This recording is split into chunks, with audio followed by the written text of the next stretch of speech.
Aaron, give me a short answer before we go topic by topic. Yes. Are Oklahoma and Texas ready for the rigors of the SEC? Yes, I think both teams are more than ready to join the SEC, have success, be competitive, and it will it be rocky at times? Yes, but to shorten down, I think this will be as smooth as you could possibly ask for both these teams to move over, especially Texas. Oklahoma maybe a little bit more rocky, but like T-Bob and I said, like we're kind of throwing shade at them, but they could be the biggest headache for a lot of teams in the SEC this season. So it's kind of like, are they going to be 10-2 or are they going to be 6-6? And it's hard for me to kind of feel like there's an 8-4 season in there. It's kind of one or the other for me right now. I mean, I think 8-4 probably makes the most sense the more we talk about it, because you probably get a couple of those games that we think, and you don't get other ones that we think. But I mean, look, yeah, Aaron's right. The short answer is absolutely both OU and Texas ready. Like, what the fuck are we talking about? And OU, now I do think what's a bit fascinating is they kind of are inverse mirrors of each other, where OU has more success over time. Oklahoma is, nearly got an unparalleled resume when it comes to the entire history of college football. But if we just look at the last 15 years, they've been awesome. They've been consistently whipping Texas' ass. They won all the Big 12 championships. They had all the playoff appearances, all these sorts of the Heisman winners, while Texas really had none of that. So in a large sample size, OU would look more ready than Texas would. But you zoom into this year alone, and yeah, we have questions about OU. There's some odd positional questions, like the quarterback, the offensive line. I'm not the biggest Brent Venables believer, but again, they have that resume to fall back on. Texas is the opposite, where this singular year looks pretty awesome. Last singular year looked pretty awesome, but I do think you'd probably have some questions about sustainability over time. I mean, because of how they've struggled in the past, I would say this. I think that's a very fair conversation to have. But where we stand right now, I will give Texas the benefit of the doubt, because college football is not rocket science. And they have money. And they have more of it than nearly anyone. And so they can hire the best players. And, in college football, we always should say, like, it's not hard. Just recruit the best players and you'll win.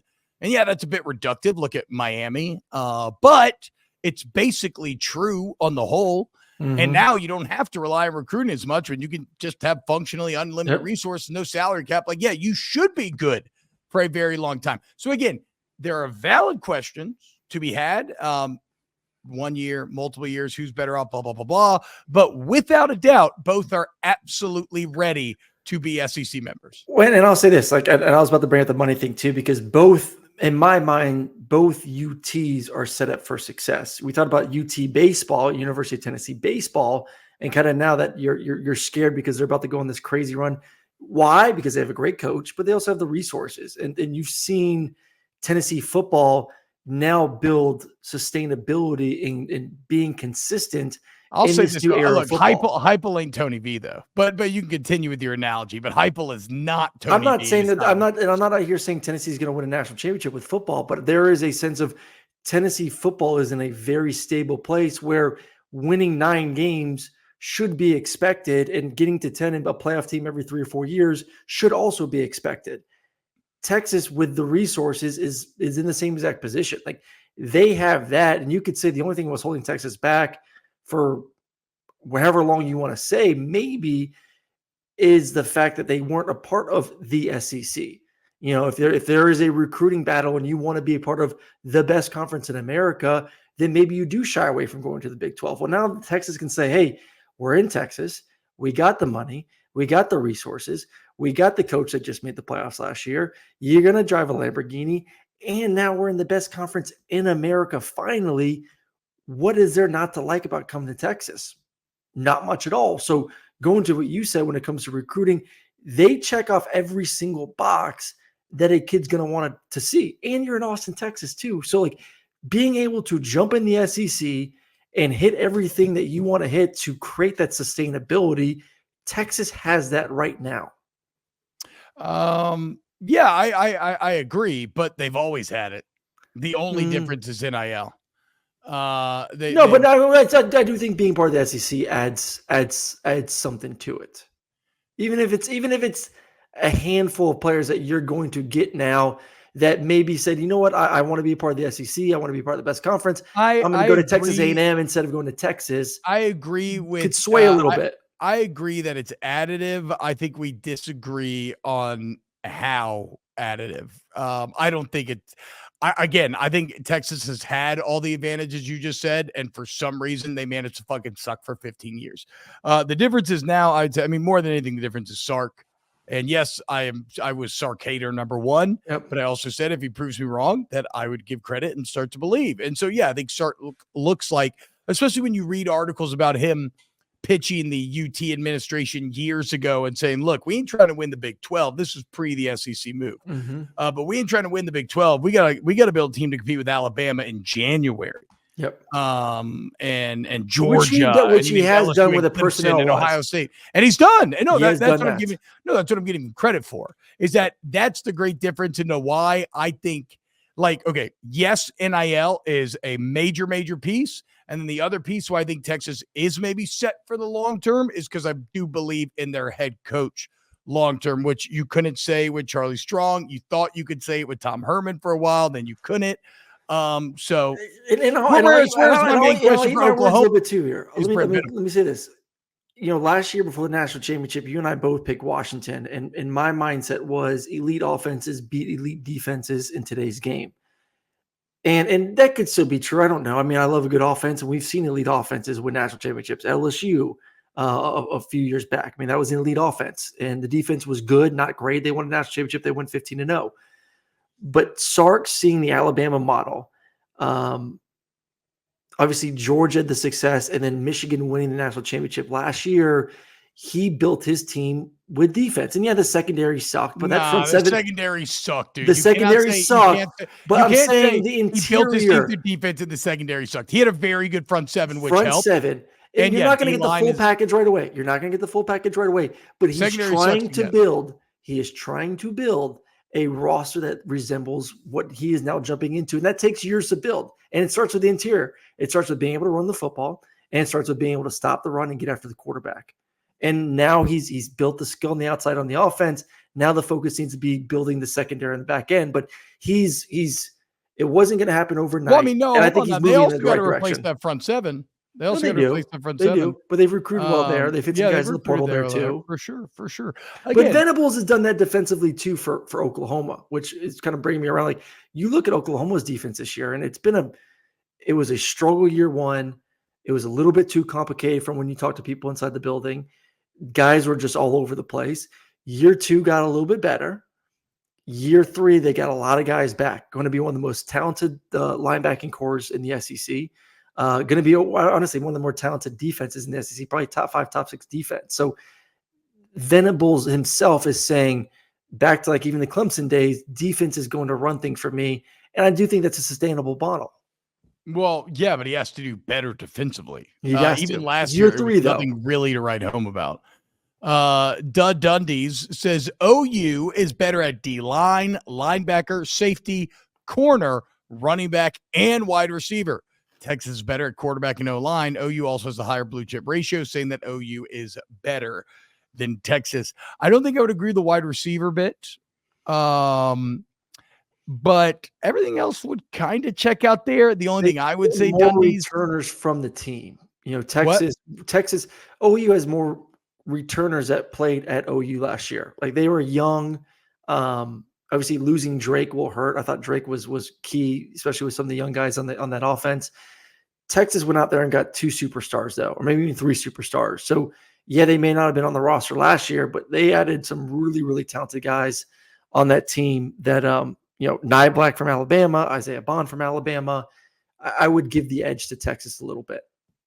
Yeah, I mean, look, I think the key on why you give the edge to Texas is because O-line and quarterback matter more than those other positions. Quarterback mainly being there. But Dundee raises a good point, right? OU, The rumors of the death may have been greatly exaggerated. All right, let's go category by category. Categories of readiness. Let's start with the head coach. Kind of just discussed it. Yep. Again, I'm a bit of a Sark believer, though his overall resume for his coaching career has would leave a lot to be desired. There's also some off the field issues that maybe could explain some of that, as well as his rise as he kind of got that in line. And he proved me wrong last year, so I'll bet on him until he proves me wrong again and isn't good. So I think Texas very ready in terms of the head coach for the 100%. SC. Brent Venables, obviously that's where the question marks come in. I thought this was a very funny quote from Chris Lowe's article on ESPN.com today, where he says, he talks about how Brent Venables has been studying SEC teams since the 2023 season ended. And one thing that stuck out to him was how many of the league's games are decided late in the fourth quarter, saying, quote, everything matters. There's a very small margin of error. There's so many things that decide games in this league, and you better be ready for all of them. How ready are we? We're going to find out. Until you're in the middle of it, you don't really truly know. So it'd just be conjecture on my part. As I said, we'll find out. A funny quote for multiple reasons. First off, not exactly just a fuck you projecting confidence quote that maybe some would want. There's an honesty there that certainly I appreciate. Like, he's not wrong. You don't know until you know.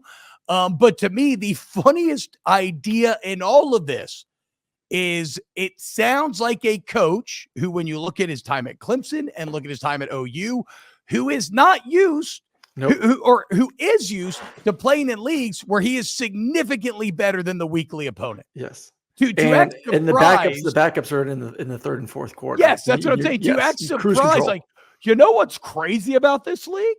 They gotta play four fucking quarters. A lot of these games actually come down to the fourth quarter. Well, yeah, no fucking shit. Welcome to sports. Like, so I think that sounds welcome like to a real conference where there's legit players and coaches and he's been blessed, man. There was no one close to Clemson when he was there at all, talent wise, resource wise, all of that. Oklahoma, why they may not have won the conference the first 2 years, was still blue chip ratio, more talented than everyone else in that conference besides Texas. It's definitely a coach that is, that in his career, close games have been the exception, not the rule.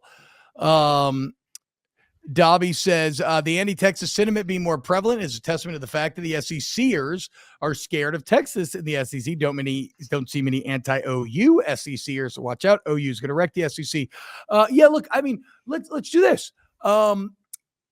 Not based on just this year's roster, but when they now enter the SEC, who are OU and Texas definitely better than? Probably not. It might be better who they're not. Okay, I will say not Georgia, not Alabama. No. I would have them better than, I would say LSU would probably be bunched in with Texas and Oklahoma. You say that now, but we've talked about Texas being in a better position, at least this. Are you talking about like overall as a program, or I said not this year. I'm saying overall. Okay, I'm saying overall. Like I'm just saying to prove Dobby's point that, like, let's be clear. While we may be down on OU a bit in the short term, if we're saying as a program, where do they rank when they enter? We'll keep Georgia and Alabama. I'd put them in that next tier, atop, and then it's probably like Texas, LSU, Oklahoma, and then it's probably everybody else. Yeah. No, Tennessee doesn't get in that club. Yeah, get the fuck out of here. No, okay, fine, whatever. I'm higher on Tennessee than you are, but that's fine. But we're not talking about this year. I'm talking about. Like, I'm not either. I'm talking about. What I just explained why I think Tennessee's in a good spot overall. But you don't. I get that. No. I don't disagree. But I'm talking about, like, what have you done, like, in terms of an entire program? You look at its history, the last 20 years, if you want. They're just again, you're champion Tennessee after they went 9-4 last season. And we're all acting like that was a great season for them. Without a quarterback. To not have a massive drop-off from the previous year without a quarterback. Consistent quarterback play, I think, is a pretty damn good season. They had a guy that okay. Well, again, I think Tennessee will be good. I just think we're maybe crowning them a bit early if we're giving them the level of program success that OU has had, that LSU has had, and then Texas, I guess, is a bit, well, no, it's history's fine, speaks for itself. So yes, like OU and Texas are immediately going to be fighting towards the top of the SEC, and we'll have immediately a lot of programs in the rear view. It's more of a question of how ready are they take on the biggest dogs in the conference. So, coach, okay, hell so yes coach for Texas, players. Oklahoma, maybe. I'm not going to say hell yeah for Texas. I'll say yes for Texas. He's a playoff coach. Well, playoffs. Yeah, 110-win season in his career at a school where every coach that followed him up immediately won 10 games at the school that followed him up. All right. Players. How ready are the rosters for the SEC? Again, obvious, very ready. They're both top 10 blue chip ratio. Yes. Very ready. Very, very, very ready. If you want to get nitpicky with certain position groups, like we've talked about before, God, what a great chest hair. You want to get super nitpicky, then we feel better for Texas because of the obvious reasons of quarterback, 3-year starting quarterback, offensive line. That's big in this league. I mean, teams are scoring in the SEC. I talk about defense being great, but you look at the averages of the top teams in this league over the past decade. I mean, even the past 7 years, since 2015, when offenses really started to change a little bit and this league began to morph, teams are scoring in the low 40s. I mean, that's a lot of points. You got to be able to put some points up in this league if you're going to want to win. You can't go out there for Venables thinking once again that I'm just more talented. We're going to win the game 35-7 and that's it because we're just a better team and we're more physical in defense. You better be scoring in the mid-30s if you want to get to 7, 8, 9, 10 wins. Venable, again, ironically though, Venable's problem at OU hasn't been offense. No, it hasn't been awesome. But they've had they've had good quarterback play. I'm saying this year, that's the worry though. You jump into this league, which now isn't just a defensive league. It is very much so an offensive league.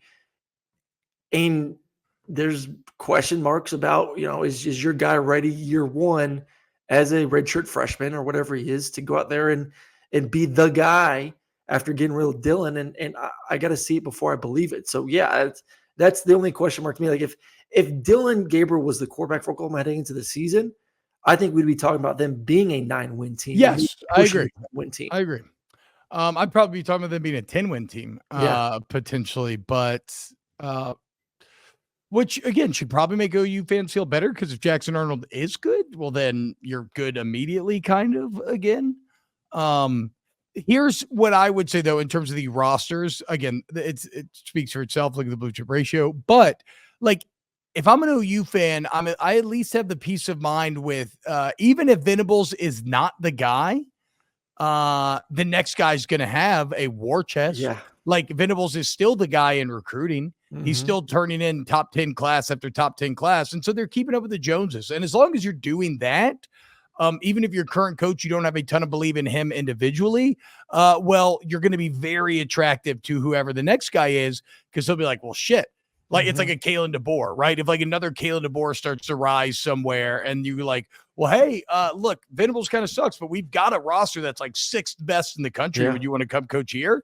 Like, fuck yeah, man. And look, both schools, Texas. Well, you say that now, but we've seen it before too. If Oklahoma has a rocky next 2 years and they decide to get rid of Venables, these kids can pick up and leave right away. And not like the roster won't be decimated. Like every 4- and 5-star guy that they have is not going to just walk, but it won't be the same roster. Like, these kids nowadays, if they have a chance to get out, free start, new start, better program, go to a winning program, and not have to deal with a new coach and quote unquote rebuild, a lot of that roster is going to turn around.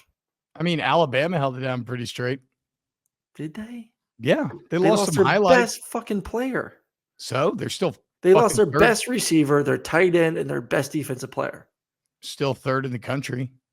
I'm not saying there's not going to be any attrition. I know. I'm just saying the next coach can hold it down. Though. And I'm not saying that the whole roster is going to be decimated once again. I'm just saying to think that it's going to be the exact same. Like a lot of kids will jump.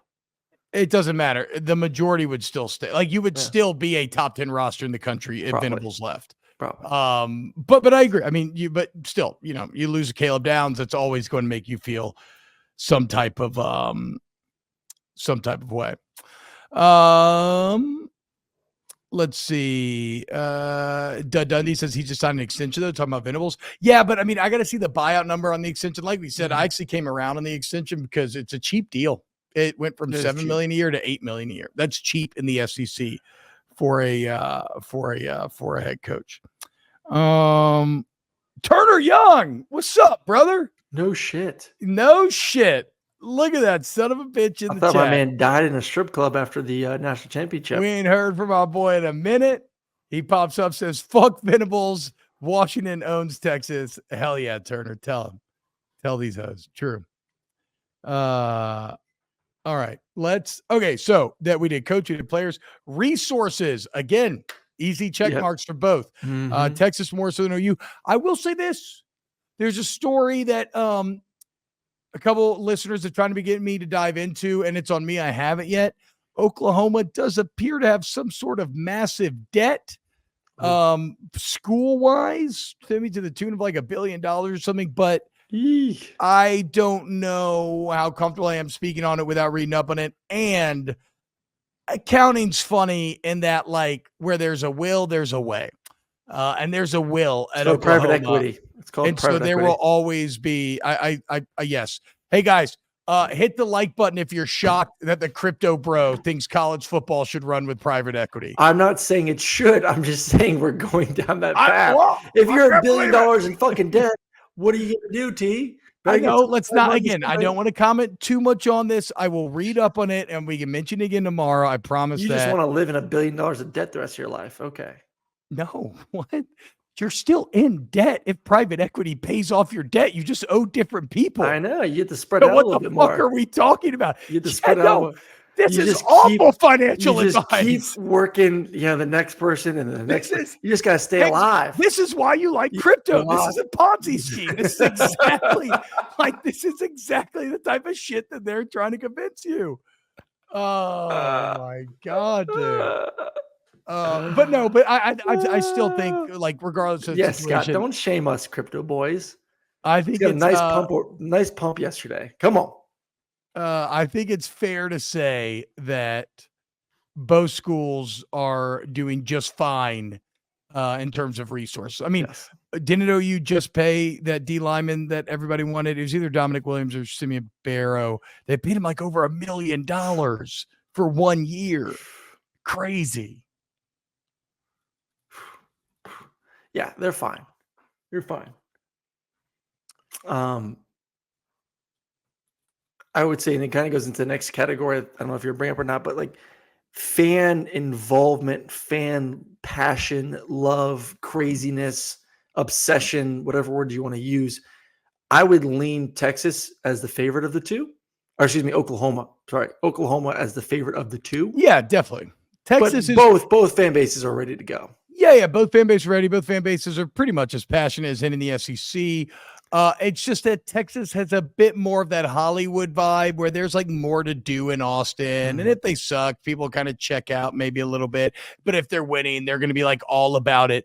Whereas OU and Norman is going to live or die with how good the team is. I don't say this too. Like, the fans may be more passionate, but in today's game, Texas fans, to me, have bigger pockets, deeper pockets. Well, you may go. Like, have you ever been to the stadium where like there's the billboard that comes on like, if everyone in this stadium donates $10, that's X amount of dollars that goes to the collective. And Oklahoma, they may need the whole stadium to do that, where Texas could use, 20% of the stadium and hit the exact same number. But I mean, do you think that Texas spent significantly more on this roster than OU did? I wouldn't know. I'm just saying to get to that number is probably easier at Texas than it is Oklahoma, or less people. It's probably easier, but if you're functionally spending the same at the end of the day, then I don't know that it matters. Again, Texas will have a resource advantage basically over anyone, but I don't think it's. I don't feel like it's that big of a gap between Oklahoma. Oklahoma's got that oil money too now, Bo. No, I know, but I mean, A&M, OU, Texas, what do they all have in common? Being fucking lame as hell and having a lot of oil money. These are the common denominators. There's a big difference between going to like Oklahoma City and then going to Dallas, Austin, there's a little bit more money feel, a lot more money feel.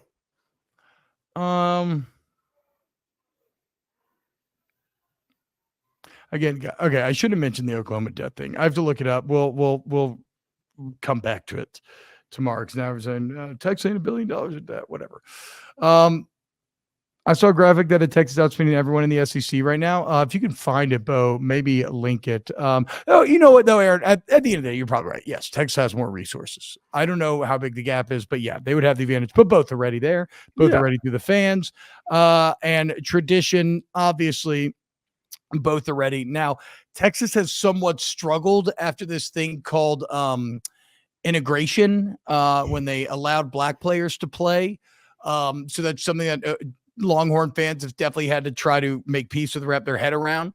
But OU, on the other hand, has probably the greatest football tradition in the entire country.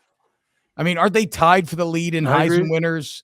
They're damn near the lead in national championships. I know they're one of the top winningest teams. Dundee says, what is it? All that money and less natties. Yeah. I mean, no, look, I agree. They've all, again, these things have always been true about Texas, but NIL did change it pretty significantly as now they can weaponize that money in a way that they could not in the past. But yeah, coach, players, resources, fans, tradition, they check all the boxes. Both teams do. Seems like I think you said it best, 10 minutes ago. Like, where would you put those brands in the SEC right now? And they're the next tier behind Alabama and Georgia. Yeah. Like that's fucking strong. Yeah. That is very strong. And really, if you look at waxing and waning, you could almost just put Alabama, Georgia, LSU, Texas, and Oklahoma just in a tier altogether. Yeah. Honestly, I mean, Alabama, UJ, and LSU all have natties recently. Texas made the playoff. OU's made a few playoffs. Nobody else in the SEC can really say that. Auburn's like banging at the door, like, let me in. I mean, if you want to just say over the past decade, Texas would probably be the last of those five. No, 100%. Yes. No, they absolutely not. Probably. Yep. They are. Again, that's the fascinating part about their entry points to me is if you expand, Texas would appear to be the weaker candidate if you expand the timeline. But if you just look at this year, OU appears to be the weaker candidate, which probably means they're both pretty strong candidates.